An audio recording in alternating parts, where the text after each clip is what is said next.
Assalamualaikum warahmatullahi wabarakatuh. Alhamdulillah, Asmaul Husna yang 98. Ar-Rasyid. Allah itu namanya Ar-Rasyid. Ar-Rasyid maknanya Maha memberi hidayah, memberi petunjuk. Manusia, kehidupan manusia di dunia ini sebenarnya sama ada orang Islam dan bukan Islam, wajar mendapat petunjuk daripada Allah Subhanahu wa taala. Itulah petunjuk Al-Quran. Sebagaimana Ar-Rasyid itu maknanya Al-Hadi juga. Mana Al-Hadi. Ar-Rasyid ini lebih khusus tentangnya Allah itu bersifat Ar-Rasyid, memberi petunjuk. Sebab itulah pemimpin di dunia yang mengikut petunjuk Allah, hidayah Allah dikenal dalam sejarah Islam Khulafa' Ar-Rasyidin. Pemimpin yang menjadi petunjuk Allah Subhanahu wa taala itulah berlaku selepas zaman Muhammad sallallahu alaihi wasallam yang terdiri khalifah Abu Bakar As-Siddiq, Sayyidina Umar, Sayyidina Osman dan Sayyidina Ali. Itu 4 khalifah diberi gelar dengan gelaran Khulafa' Ar-Rasyidin, pemimpin yang mengikut petunjuk Allah. Ini sebagai yang peringkat awal yang dekat dengan zaman Muhammad sallallahu alaihi wasallam. Selepas itu diikuti dengan zaman-zaman yang lain. Nah, dibincangkan sesuatu yang dikatakan pemimpin Ar-Rasyidin ini pada zaman itu memanglah terkenal. Al-Quran dan hadis diteruskan menjadi peraturan undang-undang negara Islam. Di zaman Sayyidina Abu Bakar As-Siddiq, selepas kewafatan Muhammad sallallahu alaihi wasallam, berlakunya di kalangan perpecahan umat Islam, terdiri di kalangan orang yang murtad, orang yang mengaku dia nabi palsu, dan orang yang tidak mau bayar zakat. Sayyidina Abu Bakar dapat menyelesaikan masalah ini dengan berlakunya peperangan ataupun berjuang untuk menegakkan kebenaran agama Islam. Inilah perjuangan Islam yang ditunjukkan oleh Abu Bakar As-Siddiq. Zaman Sayyidina Umar yang tersohor sebagai khalifah Islam, Sayyidina Umar, karena pada zamannya itu berjaya untuk meluaskan kuasa pemerintahan Islam. Lain daripada semenanjung Arab, dapat kuasa pemerintahan dunia Islam, dapat menjatuhkan kuasa Rom dan Parsi. Sedangkan Rom dan Parsi pada masa itu adalah menjadi kuasa besar dunia. Contohnya sekarang seperti mana Amerika dan Rusia. Amerika dapat dijatuhkan, Rusia dapat dijatuhkan. Itulah maknanya maksud zaman Sayyidina Umar. Rom dapat dijatuhkan, dikalahkan, Parsi dapat dikalahkan. Nah, itu muncullah dunia Islam sebagai kuasa besar dunia dan dapat dipertahankan lebih 13 abad lamanya. 13 abad ini 1300 tahun dengan jatuhnya Daulah Osmaniyah. Inilah dalam sejarahnya kalau dibaca satu persatu memanglah panjang tentang Khalifah Ar-Rasyidin, Khulafa' Ar-Rasyidin ini, yang meletakkan dasar Al-Quran dan hadis menjadi peraturan undang-undang negara. Inilah menjadi tanggung jawab umat Islam di zaman sekarang ini pun. PAS adalah sebuah partai politik Islam yang menjadikan pelembagaan parti yang berdasarkan Al-Quran dan hadis, ijma' ulama, qiyas, dan dikiranya dia berjaya untuk mendapat kuasa politik di Malaysia, itulah tentulah Al-Quran dan hadis akan menjadi peraturan undang-undang negara.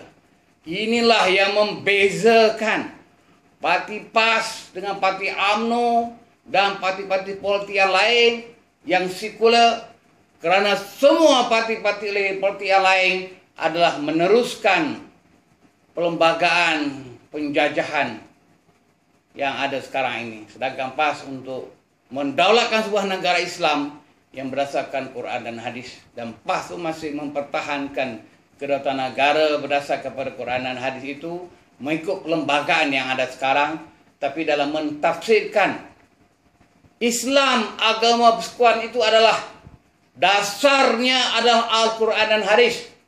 Ini perlu pentafsiran yang barulah. Kita tidak tolak pelembagaan yang ada, tapi diberi penafsiran yang baru mengikut sebagai acuan Islam yang dikatakan Islam It's the way of life itu dasarnya adalah Al-Quran dan hadis. Inilah perjuangan yang diperjuangkan, yang diteruskan di Malaysia. Dan begitulah juga di negara-negara Arab yang lain atau di dunia Islam yang lain. Tanggungjawab umat Islam untuk memperjuangkan Islam, dalam arti kata mendaulatkan kembali agama Allah atau agama Islam, dan pemimpin yang dikenali sebagai pemimpin Ar-Rashidin. Pemimpin yang mendapat petunjuk daripada Allah Subhanahu wa taala. Yang namanya Ar-Rashid, Tuhannya Ar-Rashid, Tuhan petunjuk. Petunjuk Allah itu adalah berdasar pada wahyu Allah. Wahyu Allah yang terakhir adalah Al-Quranul Karim. Nah, Al-Quran itu menjadi perlembagaan bagi umat Islam dalam semua persoalan.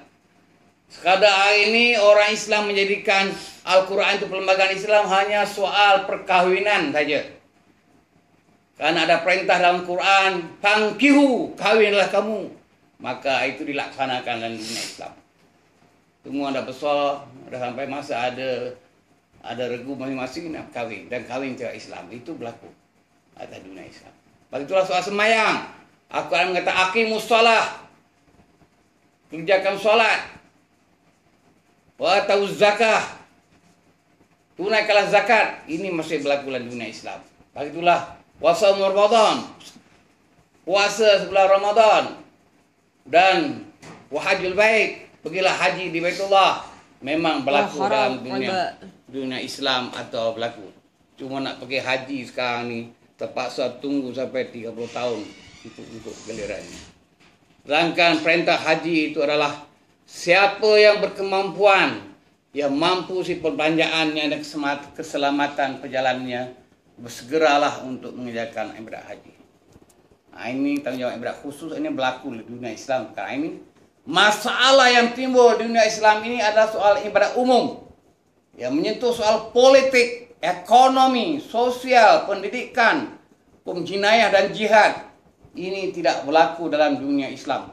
Kerana dunia Islam dipengaruhi oleh sistem penjajahan barat, dan sistem penjajahan yang ditinggalkan oleh penjajahan barat ke atas dunia Islam, yang diberi hak untuk kemerdekaan, untuk meneruskan sistem penjajahan. Inilah menunjukkan bahawa pemikiran umat Islam sekarang masih dijajah, dalam arti kata penjajahan dalam pemikiran dan juga soal ekonomi dan lain. Itulah makna dalam tafsiran arti kata Tuhan yang bersifat Ar-Rashid, yang beri petunjuk, yang mana manusia, orang Islam khususnya, menjadikan Al-Quran itulah sebagai petunjuk, dapatkan sebagai petunjuk, khususnya sebagai meletakkan perlembagaan dalam sebuah negara Islam, dan menjamin kesejahteraan umat Islam baik dalam konteks individu, keluarga, masyarakat dan negara. Mana petunjuk Al-Quran bukan untuk memerintah negara saja. Bermula daripada individu. Manusia dilahir ke dunia, ada peraturan undang-undang. Peraturan undang-undang yang buat ni, buat akikah adalah buah nama. Islam lah ajar tu. Dah mereka ada anak ni, dah keluarga, nak kahwin. Islam lah tu. Dah mereka dewasa, belajar Al-Quran. Sekolah nak belajar, nak baca Al-Quran. Semua nak ajar anak baca Al-Quran. Tapi Al-Quran itu bukan untuk dibaca saja. Dibaca, dipahami, dibuat penyelidikan oleh ilmu yang dalam Al-Quran, dan dilaksanakan tentang peraturan undang-undang yang dalam terdapat Al-Quran dalam konteks individu, keluarga, masyarakat dan negara. Sehingga dikenali sebuah negara itu dikatakan negara Islam. Model negara Islam sebuah Al-Quran dikatakan baldatun tayyibatun wa rabbul ghafur. Sebuah negara yang bagus dan mendapat keampunan daripada Allah Subhanahu wa taala. Persoalannya bagaimana yang nak dikatakan sebuah negara Islam yang bagus ataupun diistilahkan negara yang berkebajikan. Inilah sebuah negara yang terlaksananya hukum syariat Allah sepenuhnya. Maka termasuklah dalam soal-soal memberi kebajikan dan hak kepada rakyat, baik di kalangan orang Islam dan bukan Islam. Apakah manusia faham bahwasanya Quran itu sebenarnya memberi hak keadilan kepada manusia?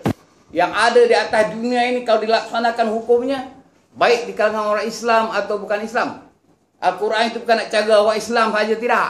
Orang bukan Islam pun ada peraturan undang-undang. Orang Islam tanggungjawabnya membayar zakat. Itu hak keluarkan cukai. Orang bukan Islam diadakan jizyah. Pada zaman Nabi, kemudian zaman Umar dikatakan kharaj. Zaman Nabi pun dia nak adakan kharaj juga. Tapi Nabi Muhammad tak sempat nak dilaksanakan kharaj. Dia meninggal dan dilaksanakan pada zaman Umar bin Khattab. Ini sejarahnya ada. Tapi kharaj ini mengikut ijtihad Umar dan berdasarkan pada Al-Quran dan hadis Nabi SAW. Itulah cukai dalam Islam. Sama ada zakat bagi orang kaya Islam, kharaj pada orang kaya bukan Islam, nilainya hanya 2,5%. 2.5% daripada hasil pendapatan. GST kena 7-6%. Dan mungkin naik lagi tak berapa persen, tak tahu. Dan GST ini dikena pada orang kaya dan miskin. Siapa yang mengguna dan membeli sesuatu, semua dikenakan cukai. Dan cukai atas cukai. Sedangkan dalam Islam, kalau sudah kena zakat bagi orang Islam kaya Islam, dan kharaj dikenakan pada orang kaya bukan Islam, tidak ada cukai yang lain lagi. Termasuk tol tax tidak ada. Tidak ada cukai GST. Tidak ada cukai. Semua cukai lesen tu lesen ni apa segalanya, perumahan apa semua tak kena cukai. Ini cukai tanah lagi, cukai rumah lagi, cukai jalan lagi, cukai atas angin lagi. Kalau berjalan atas angin, kapal terbang ada cukai. Semua nak dicukaikan. Berdasarkan angin ataupun jalan dan sebagainya. Manusia guna atas bumi Tuhan. Tuhan tidak mengambil 1 sen pun cukai manusia, hanya dikenakan hanya melalui cukai zakat dan cukai kharaj saja yang perlu diberikan pada golongan yang memerlukan bantuan, termasuk golongan fakir miskin, sehingga golongan fakir miskin ini menjadi kaya dan golongan kaya pun boleh menjadi kaya dengan modal yang ada pada mereka. Kerajaan pun yang kaya boleh mengeluarkan khazanah kerajaan untuk memberi harta kekayaan kepada rakyat yang miskin yang perlu keberbantuan. Ini adalah dasar ekonomi Islam yang berbeza daripada dasar ekonomi kapitalis, ekonomi sosialis, ekonomi komunis, dan ekonomi pragmatis yang ada di dunia Islam. Wabillahi taufiq wal hidayah. Assalamualaikum warahmatullahi wabarakatuh.